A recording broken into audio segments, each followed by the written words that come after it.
I traveled to China for the first time in 1998. The journey took me from Beijing in the northeast along the Yellow River to Kashgar in the northwest of the country. 3 more visits would follow, most recently in 2018. It was over this time span of 20 years that I took my photographs, initially analog, then digital. At the same time, this vast, populous country faced a rapid restructuring of the society. On a different level, this period was witness to revolutionary innovations in photographic technology. Both developments had a huge impact on my conception of images and on my perception in general.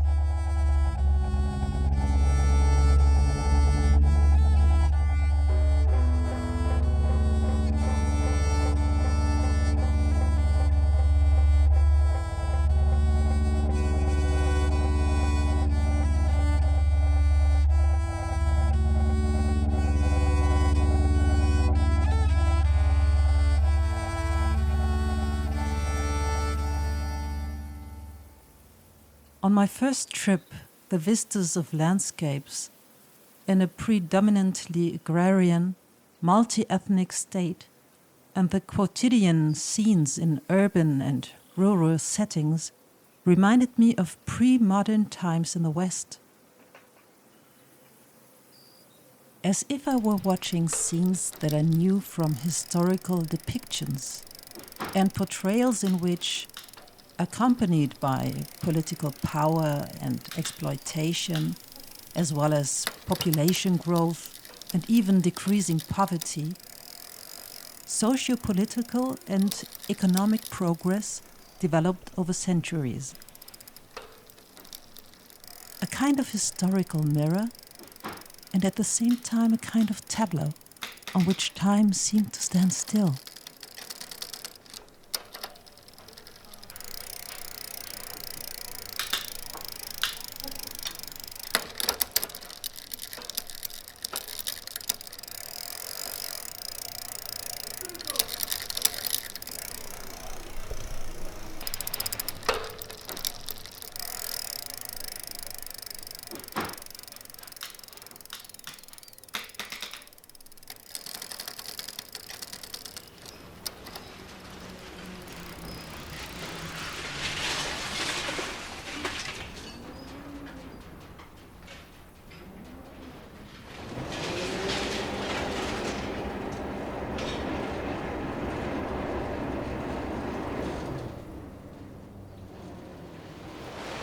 The following visits to China extended my view. Somehow it should be possible to capture in one lifespan what is at the mercy of the expanding and accelerating world, if it is not to lose all significance for the individual life itself.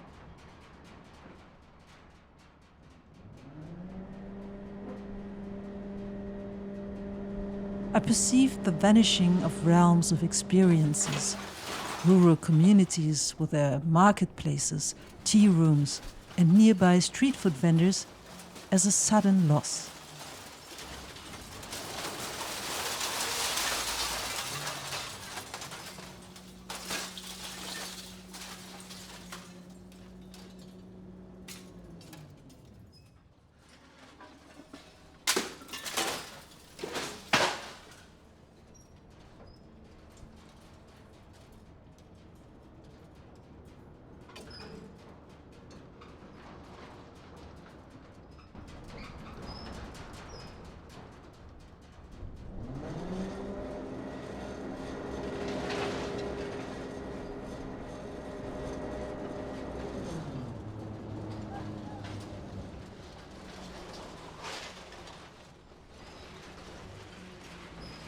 It was an odd situation, as if time was more alive in me than I was in time.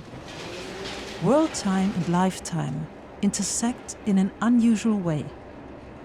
Hence the alienation, and the assumption that the life awareness of people with a much older, far more distant culture must be a profoundly different one in terms of their experiences today.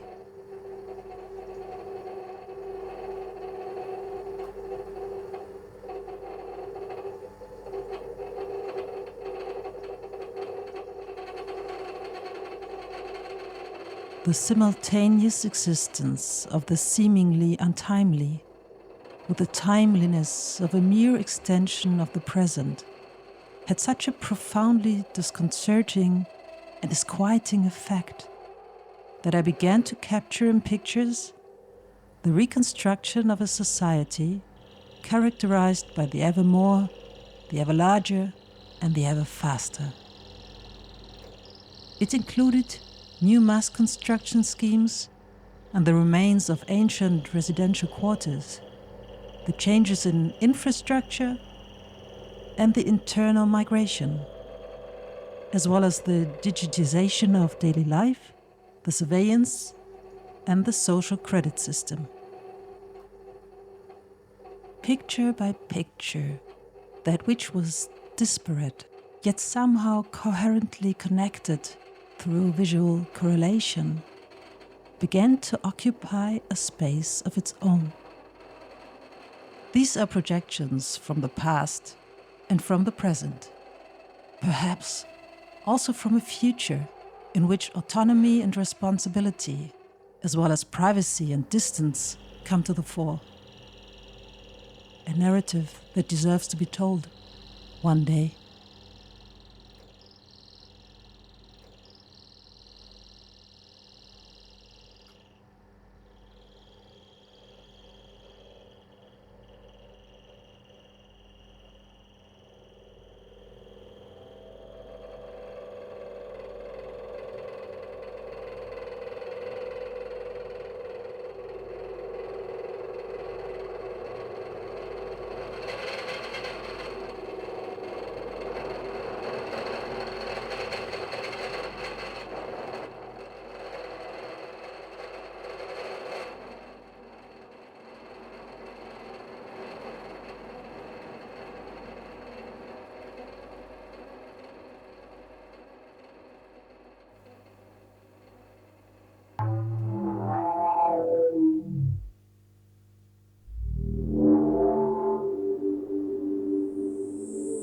Initially, I went in search of traces of ancient China and its philosophy.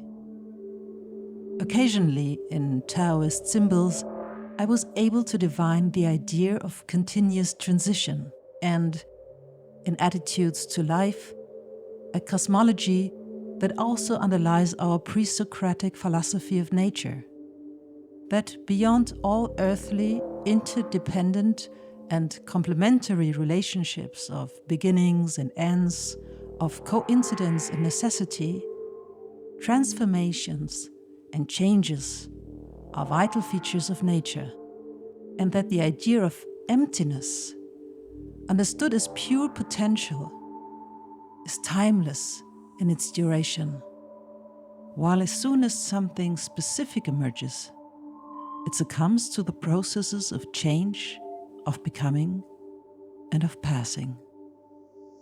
However, nature and the environment are increasingly influenced by man, driven by the homogenizing power of science, technology, and global markets.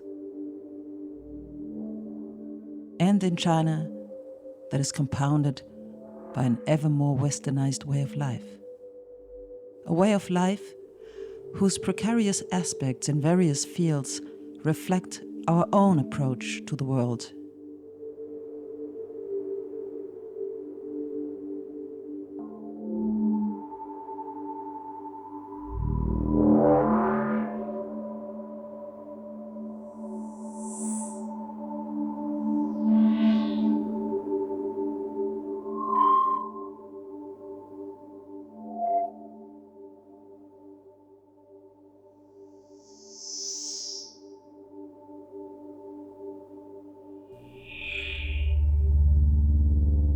When composing my photographs, they were arranged once more by selection, framing, and sequence.